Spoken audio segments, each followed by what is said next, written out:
in 5. Oh my god. All right.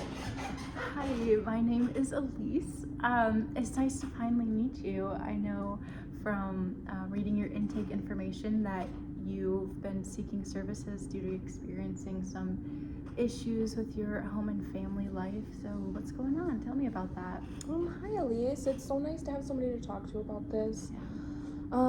I don't really know where to start. My husband Rick and I, we've been married for 9 years. We have 3 beautiful children, and we just recently purchased a new home in May. And things have been rocky lately. Recently I found out that Rick has been cheating on me with, another woman. Oh, I'm so sorry to hear that. That must be pretty tough. 9 years in a relationship and kids and getting a house and all that. Yeah. How did you find that out?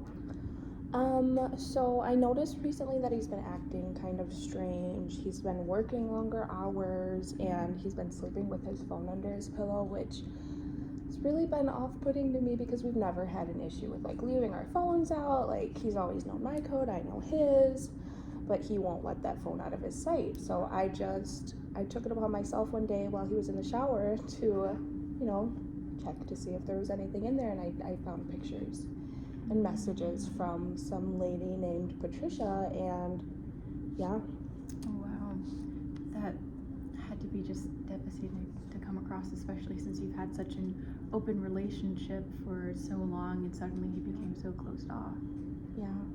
And when I brought it to his attention, because I confronted him immediately, and he was really quick to deny it. But once I showed him, like, you can't deny this, I have evidence, he was then just really like apologetic and remorseful. But I just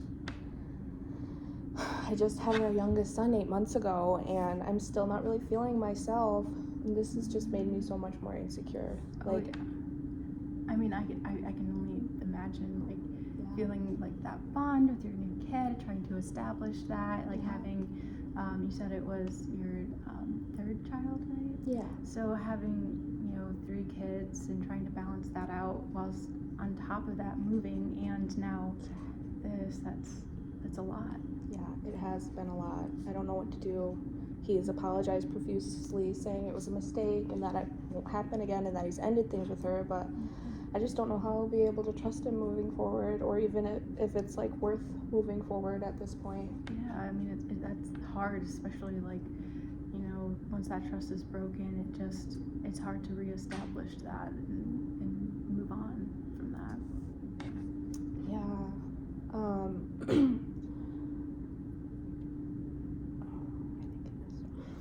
It's okay.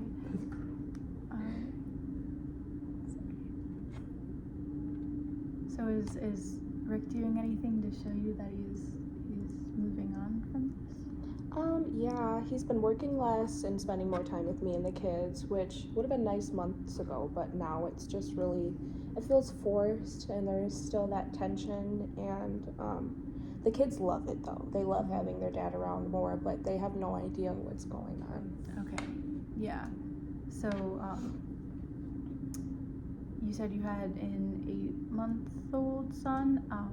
How are the other kids with it? Or how old are the other kids? Sorry. My oldest daughter is 7 and my other son is 3. Okay.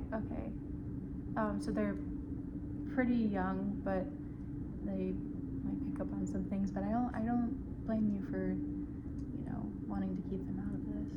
Yeah. They love their dad so much, and I definitely don't want to ruin their image of him at such a young age. I want to be able to move on from this for them. Yeah, I understand. And you said you're worried a lot about trust. What's the biggest barrier that you think you have right now at this point? I would say the trust. Like, I want to be able to trust him again, but right now it's way too soon. The wound is way too fresh, and trying to move on from it so soon feels like I'm just like pushing past my own feelings. You're definitely entitled to just take your time. You need to be able to process this and recover and be able to make the right decision for you and your kids. I want you to know that you don't have to feel like you have to hurry and move past this and make any decisions when you're not ready to. Yeah, I know. It's really hard. There's a lot of tension right now, and with hiding it from the kids, it's been really awkward. It's been very uncomfortable, and I feel very uncomfortable in my home right now. And I wish I could take some time away to process this, honestly. Like, I feel like we just need time apart. I don't think I can fully heal with him being around all the time trying to, dictate how I feel about this. Yeah, I get that. Maybe you guys could stay in separate housing for a couple days or a week or so, just so then you can, not be in the situation constantly, have time to relax and think about yourself instead of the situation. That's actually a really good idea. I could probably take the kids up to my mom's, just say we're going for a visit, and take that time away. I think the time apart would help us a lot. Like, I can't even look at him right now.